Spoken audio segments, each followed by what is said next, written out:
Meaning of hydrophobia. Hydrophobia. Hydrophobia. Hydrophobia.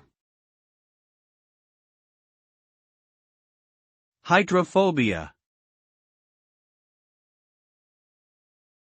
Hydrophobia is a word that describes an extreme fear of water or reluctance to drink it.